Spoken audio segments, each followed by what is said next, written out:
ওয়াসিম ওয়াকার মিমের national spokesperson, সে বলেছে যে আমি আসাদুদ্দিন ওয়াইসিকে যতটা চিনি হুমায়ুন কবিরের সাথে তিনি কোনোদিনই যেতে পারেন না। ওয়াসিম ওয়াকার ন্যাশনাল স্পোকসপারসন মিমে। তাতে হুমায়ুন কবিরের কিছু যায় আসে না।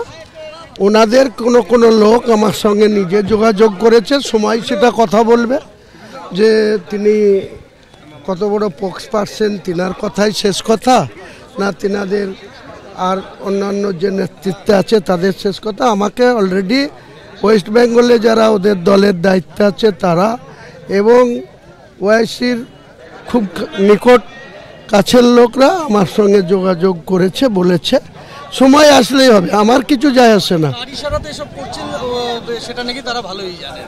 হ্যাঁ, আপনি কার ইশারা এসব করছেন সেটা নাকি ভালোই জানেন। দেখুন, ওয়াইসিকে এও ভারতবর্ষের বিজেপির দালাল বলা হয়।